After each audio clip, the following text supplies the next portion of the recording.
జీవితంలో ఎన్నో విషయాలు వింటూ ఉంటాం, ఎన్నో విషయాలు తెలుసుకుంటూ ఉంటాం.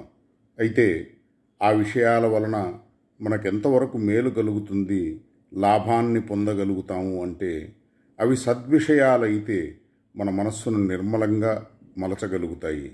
అసద్విషయాలైతే మన మనస్సులో మాలిన్యాన్ని పెంచుతాయి. మరి మనం ఏ ప్రయోజనాన్ని ఉద్దేశించి ఈ మానవ శరీరాన్ని పొందామో, ఈ మానవ జన్మను గడుపుతున్నామో, ఆ ప్రయోజనానికి ఉపయోగపడే అంశాలు ఏవైతే ఉన్నాయో వాటి వలన మన జన్మను కాపాడుకోగలుగుతాం.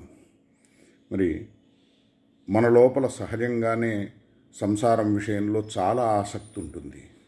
ఎన్నో విషయాల గురించి మనం ఆలోచించి మన మనస్సులో ఎంతో అశాంతిని, దుఃఖాన్ని పెంచుకుంటూ ఉంటాము. మరి వాటిని దూరం చేసుకోవడానికి ఇంకా వాటికి సంబంధించిన విషయాలనే ఆలోచించి మనస్సులో ఒత్తిడిని పెంచుకోవాలా, లేకపోతే ఏ విషయాలు ఆలోచిస్తే మన మనస్సులో ఒత్తిడి దూరం అవుతుందో ఆ విషయాలను ఆలోచించాలి. మనం ప్రశాంతంగా ఉండటానికే కదా మనకు భగవంతుడు సదా ఉపకారం చేసేది. మరి ఈ సృష్టిని చేసింది ఎందుకు? ముఖ్యం తస్య హి కారుణ్యం. భగవంతుడికి అపారమైనటువంటి కరుణ ఉంది జీవుల మీద. ఆయన లోపలున్నటువంటి కృపాశక్తి ఆయన్ను ప్రేరేపించింది, స్వామి సృష్టిని చేయండి అని. ఎందుకంటే లయం సమయంలో జీవులందరూ కూడా భగవంతుడి యొక్క మహోదరంలో చేరుకొని ఉన్నారు. మరి మళ్ళా ఆయన సృష్టిని చేస్తే కదా ప్రతి జీవుడికి శరీరం లభించి సాధన చేసుకునే అవకాశం దొరికింది. మరి 84 లక్షల యోనులలో శ్రేష్టమైనటువంటి ఈ మానవ జన్మను జీవుడు పొంది సాధన చేయడానికి కావలసినటువంటి ఏర్పాటును కేవలం భగవంతుడు తన కృపాశక్తి వలన చేశాడనేది సత్యం. మరి ఆ కృపను మనం పొందటం కోసం, ఆ దయను మనం సదుపయోగం చేసుకోవడం కోసం జన్మను జాగ్రత్తగా వినియోగించుకోవాలి. ఈ కృప భగవంతుడికి మన మీద విశేషంగా ఉంది అనడానికి సాక్ష్యం 84 లక్షల యోనులలో శ్రేష్టమైనటువంటి జన్మగా మానవ జన్మ కొనియాడబడుతోంది. బడే భాగ్ మానుషు తను పావా సుర దుర్లభ్ సద్గ్రంథని గావా అంటున్నాడు తులసీదాస్. ఇది దేవదుర్లభమైనటువంటిది, సురదుర్లభమైనటువంటిది. సద్గ్రంథాలన్నీ కూడా ఈ మానవ శరీరం యొక్క వైశిష్ట్యాన్ని గానం చేస్తున్నాయి.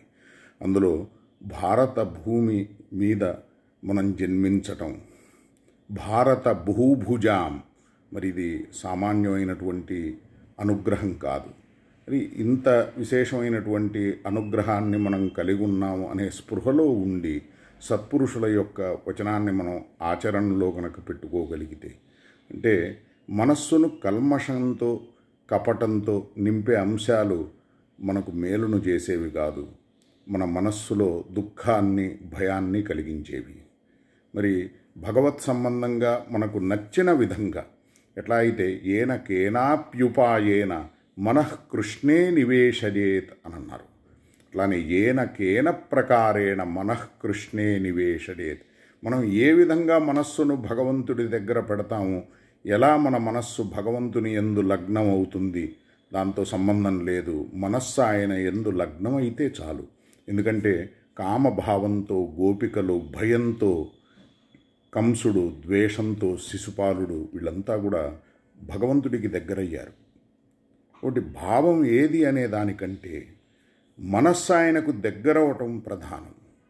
అంటే కామక్రోధాభిమానాదికం తస్మిన్నేవ కరణీయం అని భక్తి సూత్రం. అందుకని భగవంతుడు ఎట్లా అయితే న వస్తు శక్తిం బుద్ధిమపేక్షతే, అంటే వస్తువు యొక్క శక్తి ఏదైతే ఉందో అది మన బుద్ధిని అపేక్షించదు. భగవన్నామాన్ని పలికితే ఆ భగవన్నామం ఏ విధంగా అయితే మన లోపల ఉన్నటువంటి పాపాలను నిర్మూలిస్తుందో, భస్మం చేస్తుందో, ఆ నామానికి ఉన్నటువంటి శక్తి శ్రద్ధా భక్త్యోరభావేపి భగవన్నామ సంకీర్తనం సమస్తం దురితం నాశయతీత్యుక్తం అంటారు శంకరాచార్యులు వారు. ఇప్పుడు శ్రద్ధ లేకపోయినా, భక్తి లేకపోయినా భగవన్నామాన్ని ఏ నెపంతో సాంకేత్యం పారిహాస్యం వా స్తోభం హేళనమేవ వా వైకుంఠనామగ్రహణం అశేషాఘహరం విదుహు అని చెప్తోంది భాగవతం అజామిళోపాఖ్యానంలో. భగవన్నామాన్ని ఏ నెపంతో తీసుకున్నప్పటికి కూడా ఆ నామం తాను చేయవలసినటువంటి ఉపకారాన్ని, మేలును జీవుడికి చేస్తుంది. అందుకని నామం పరమహితాన్ని చేసేది. నామరూపంలో స్వయంగా భగవంతుడున్నాడు. ఈ సత్యాన్ని గుర్తించి భగవన్నామం మీద రుచిని పెంచుకోవాలి. మరి జన్మ యొక్క విలువను కాపాడుకోవడానికే భగవంతుడు ఎన్నో అవకాశాలు ఇస్తూ ఉంటాడు. ఆయన ఎన్నో అవతారాలు ధరించి ఈ భూమి మీదకు వస్తూ ఉంటాడు. ఆయన జనులను ప్రేరేపించి వాళ్ళ హృదయంలో ఉండి మనకు హితాన్ని కలిగించే ఎన్నో అంశాలను వాళ్ళ ద్వారా మనకు అందజేస్తూ ఉంటాడు.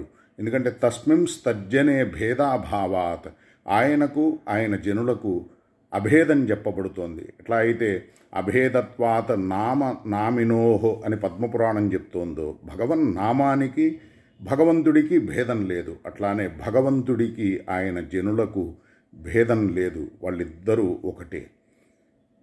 భగవత్ తత్వాన్ని మనం ఆశ్రయించాలంటే మన హృదయంలో నిష్ఠ కుదరవలసింది ముఖ్యంగా గురువు విషయంలో.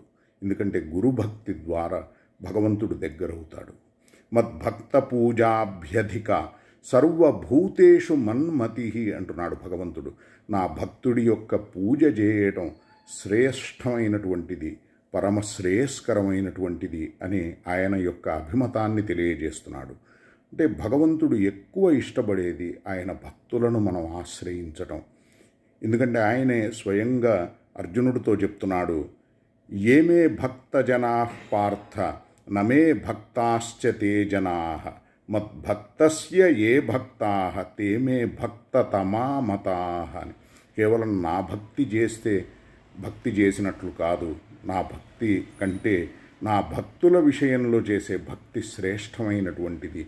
వాస్తవంగా యథార్థంగా నన్ను ఆశ్రయిస్తున్న వాళ్ళు నా భక్తుల విషయంలో భక్తి కలిగి ఉన్న వాళ్లే అని చెప్తున్నాడు భగవంతుడు. అందుకని ఆయన హృదయానికి ఇష్టమైనటువంటిది ఆయన సేవ కాబట్టి, సేవ అంటే ఆయనకు ఏది ఇష్టమో దానిని మనం ఇష్టపడినప్పుడు ఆయన సేవ చేస్తున్నట్లు. ఎందుకంటే అందులో ఆయన ప్రసన్నత ఉంటుంది కాబట్టి.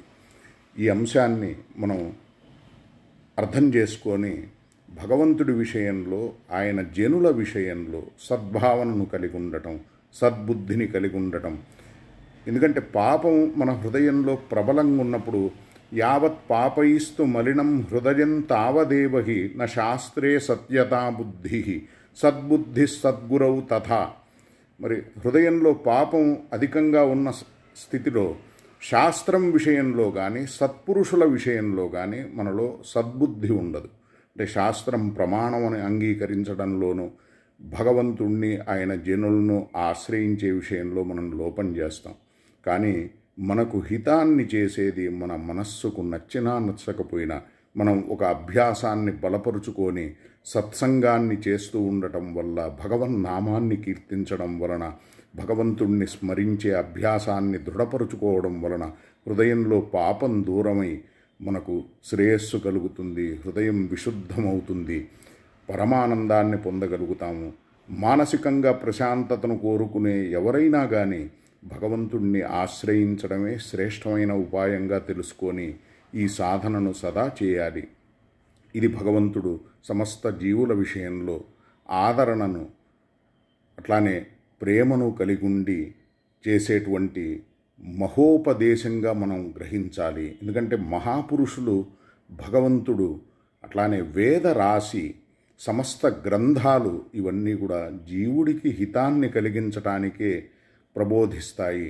జీవుడి యొక్క శ్రేయస్సునే పరమ లక్ష్యంగా కలిగి ఉంటాయి. మనం దుఃఖాన్ని శాశ్వతంగా దూరం చేసుకోవాలి. శాశ్వతమైన ఆనందాన్ని పొందాలి.